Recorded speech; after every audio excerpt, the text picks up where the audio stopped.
with about 130 outlets nationwide now. We use coffee with innovative local ingredients. For example, Aren palm sugar from Borneo, Malaysia. Even our logo, even our very identity is tied to East Malaysia. You will notice that our logo is of a little bear with the yellow logo on the front. This bear is the Borneo sun bear. Now, all of you may or may not be aware, but the Borneo sun bear is the smallest bear in the whole world with the longest tongue. And that's very interesting, right? Small but mighty. Small bear, but you're sticking out your tongue because you are resilient, because you are confident, because you believe that you can, boleh. And that's why we chose this logo. And I think this is the same spirit that all SMEs and all entrepreneurs embody on a daily basis. You are small, you are underestimated, but you can go really, really far if you just have the right confidence. Okay? What I'd like to talk about today is how we have managed to build a local resilient brand. Now, not all learnings here will be relevant for every single person, but I hope that some of these learnings will be left behind with you guys, and it will help you guys in your entrepreneurship journey as well. So the first thing I want to talk about in terms of building a local resilient brand is preparing for a rainy day. You've all heard this saying, kan? Prepare for a rainy day, save for a rainy day, plan for a rainy day. Well, I think when you're an entrepreneur, every day is a rainy day. Every day, every week, every month, every year is a rainy day.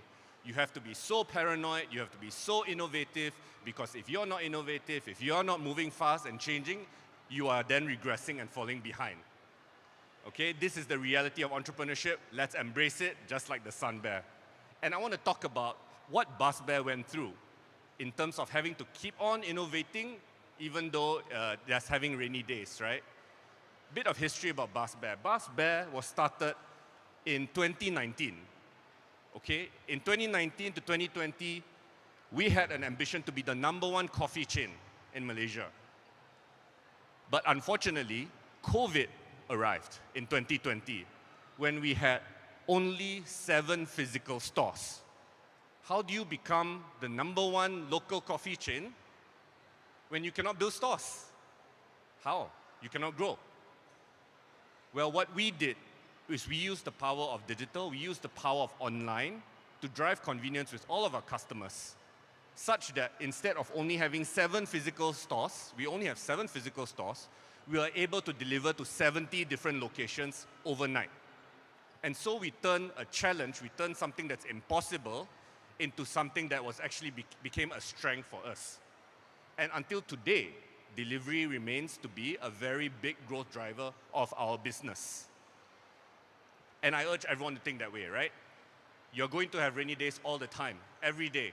When it happens, how are you going to turn that into a strength? The rainy day does not end there. 1 year later, we felt that we were encountering our second rainy day. We had an ambition to be the #1 local coffee chain, but we spotted a trend that everyone was coming into coffee. Everybody is building a coffee brand. Even if you're not a coffee brand, you're selling coffee. It's becoming an incredibly saturated market. Is it still realistic? Is it still the ambition to be the #1 coffee chain? But what we realized is there's what we call white space, untapped opportunity for a coffee plus brand. A coffee plus brand is a brand that offers coffee plus a meal or a snack, something that is as powerful, as compelling, as strong a product as coffee. And we decided we will pivot from our ambition of just being the #1 coffee chain to becoming the #1 coffee and toasties chain, and we expanded our offerings massively. And that's how today you come to know us as Baskbear Coffee and Toasties. From being a brand that is 100% about coffee, we now sell even more toasties than we do coffee every single day. These toasties are also a great innovation because no one else offers this type of product at the scale that we offer in Malaysia. Now, of course, it was not easy. This is a rainy day moment, right? When you are set up for coffee, you don't have the equipment in the store. You don't have the space. You don't have the kitchen. You don't have the expertise. But we decided this was important to do, and we pivoted fast. The rainy day is not over. In 2023, we were coming out of COVID. Consumers were going back to shopping malls. And what happens then?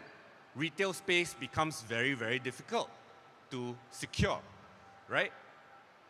Because suddenly all the businesses that couldn't open during COVID want to open.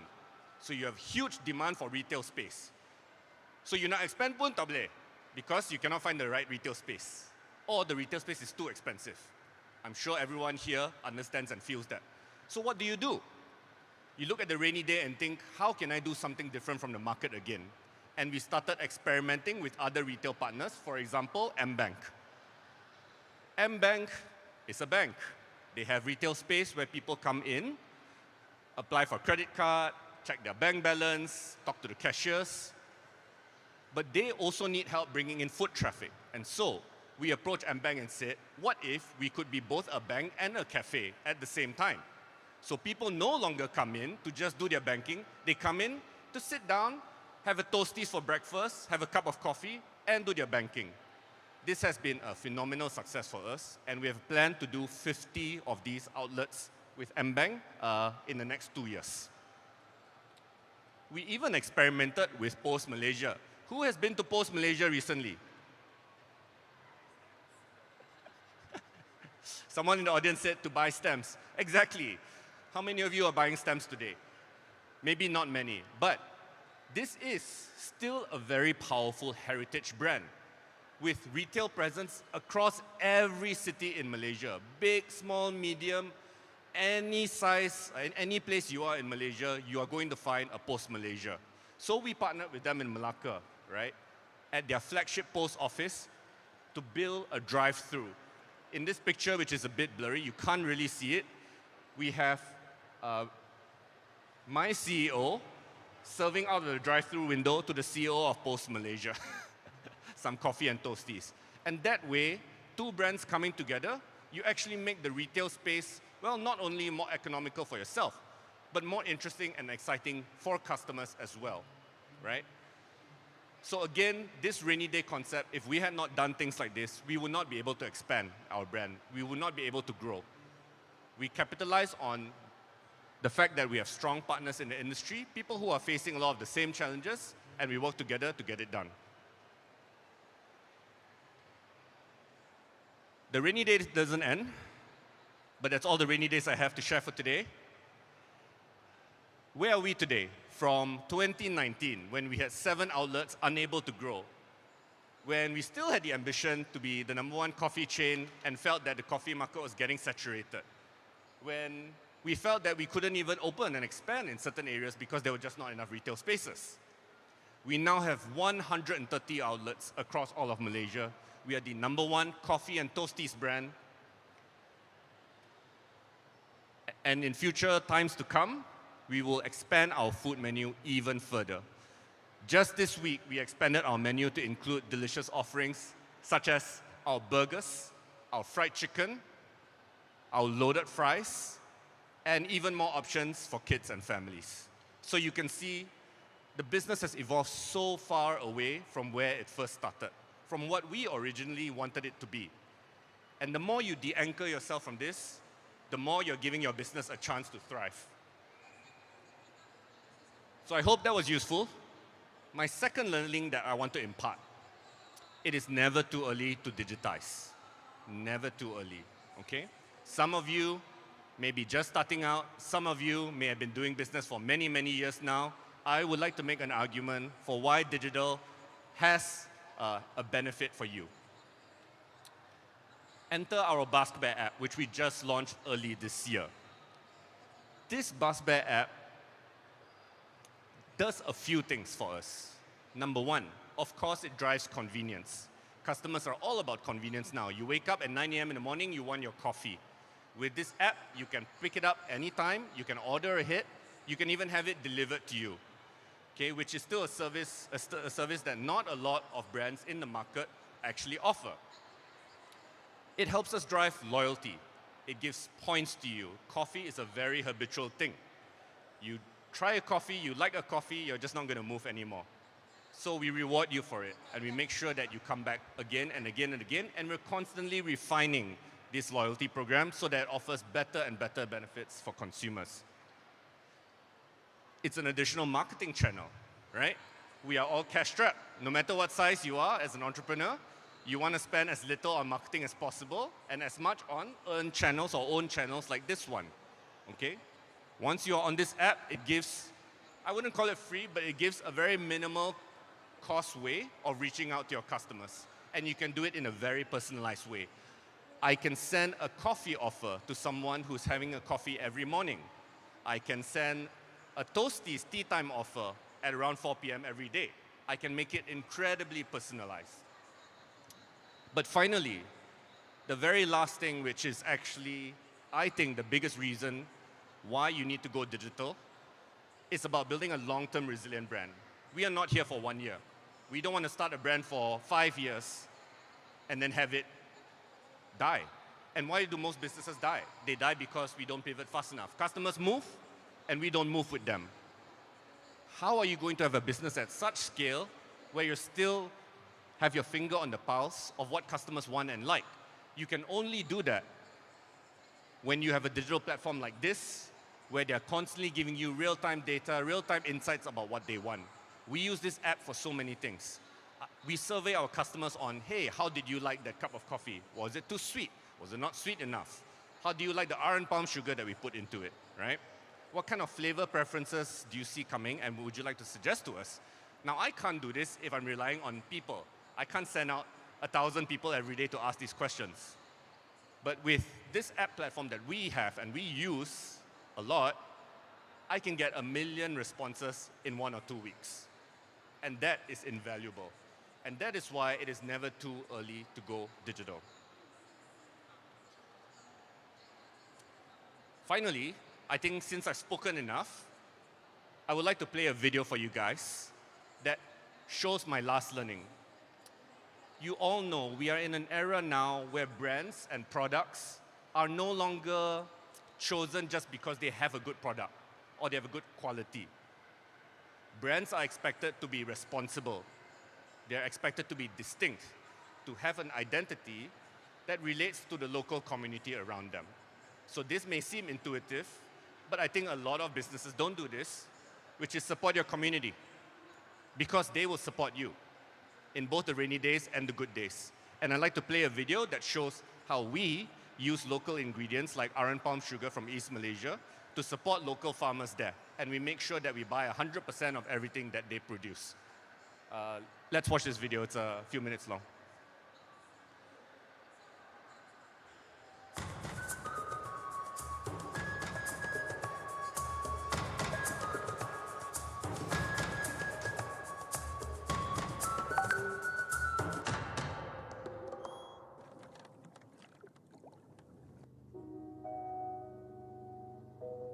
Saya ada 9 anak dan 16 orang cucu.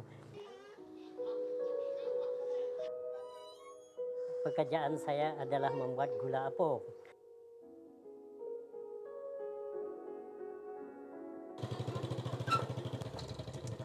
Lepas saja sekolah tahun 6, saya terus ikut bapak saya membuatnya. Saya ikut dia hari-hari dari pagi hingga petang. Dalam 2-3 bulan saya sendiri pandai dah bikin.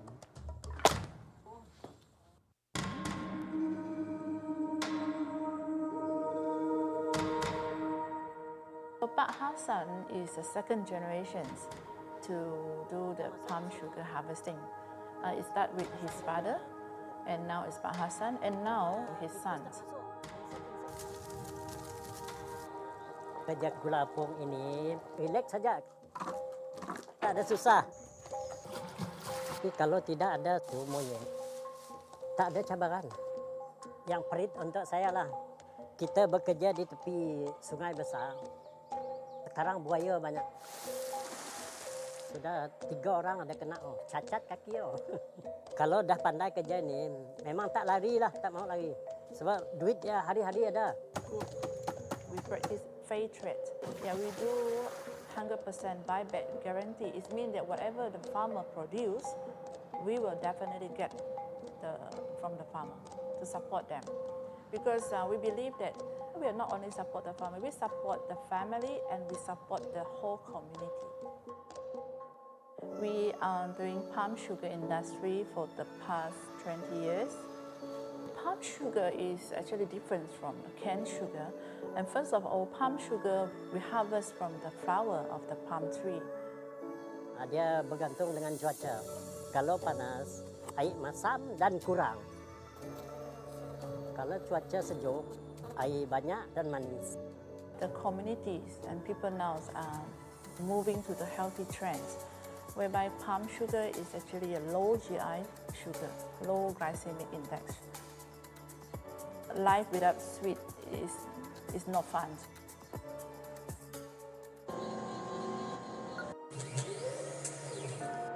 Bagi saya, industri gula apung ini tidak mencemar alam sekitar. Sebab dia dibuat di tepi pantai saja, tak ada di dalam kampung. It's sustainable, whereby it can stay for long, and whereby you compare to canned sugar is, that you chop up the crops, they harvest and also they protect the palm. They do replanting of the palm tree. So this is how we balance the ecosystem. In Borneo, we can find hornbill, rafflesia, orangutan, and palm sugar is one of it.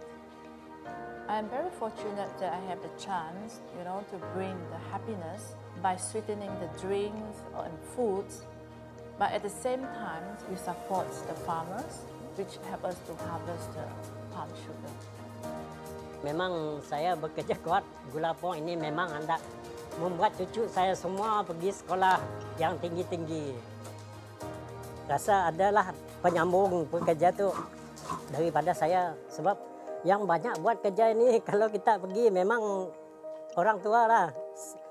Kalau mau ikut yang umur 30 lebih. Dari masa ke masa memang gula apung ini popular lah. Bolehlah sekarang saya dapat turun pemandai itu kepada anak-anak lah.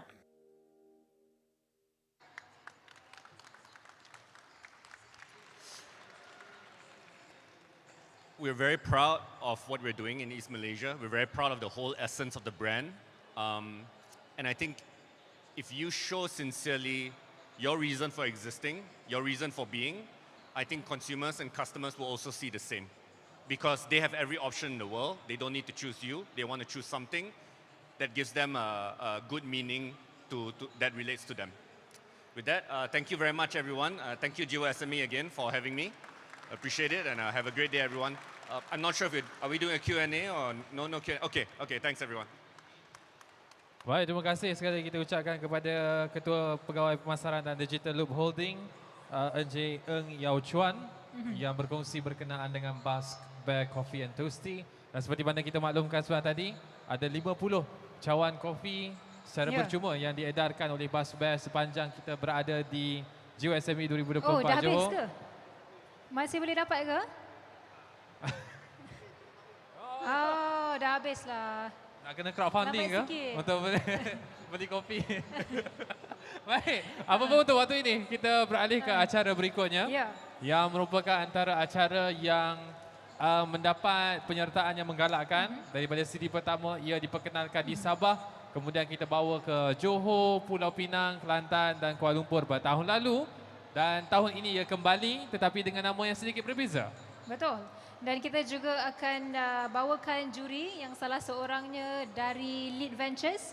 Jadi mungkin ada usahawan-usahawan yang memerlukan dana pelaburan dan inilah masanya untuk orang kata pitch dengan sebaiknya supaya mendapat hati Tuan Bikesh depan ni. Jadi tanpa buang masa, kita akan jemput juri. Antara jurinya ialah antara juri yang akan mengadili ataupun memberikan pemerhatian, komentar terhadap pitching yang akan dibuat di atas pentas jual ini. Kita mempersilakan Ashwa Ismail, Ketua Pengarah Esra Awani bersama-sama dengan Encik Muhammad Yusman. Amran, Naib Presiden Unify Business, boleh turut serta di kerusi hadapan ini.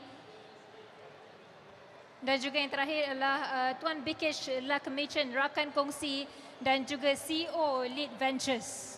Dan seperti biasa, untuk makluman kepada semua yang hadir di waktu ini, di pentas GUSME kita bawakan kepada anda pentas jual, yang mana usahawan-usahawan akan berada di pentas ini untuk bentangkan idea perniagaan mereka secara ringkas dan padat bagi tujuan pitching dan tujuan-tujuan lain untuk memperkenalkan perniagaan-perniagaan mereka. Dan 3 juri akan memberikan perhatian kepada bagaimanakah pembentangan itu dilakukan, sejauh manakah kreativiti yang ditampilkan dan juga berkenaan dengan business model yang diperkenalkan. Jadi tanpa membuang masa, saya terus menjemput peserta yang pertama, iaitu Ketua Pegawai Eksekutif dan juga pengasas kepada batterycreator.com, iaitu Muhammad Farid bin Matsud. Dipersilakan. Dan sebelum itu, sebelum itu, tak apa. Tuan boleh sedia dulu di sini dan kita berkenaan dengan sesi jual ini, kita akan berikan wang kepada peserta-peserta kita untuk memberikan orang kata pitch.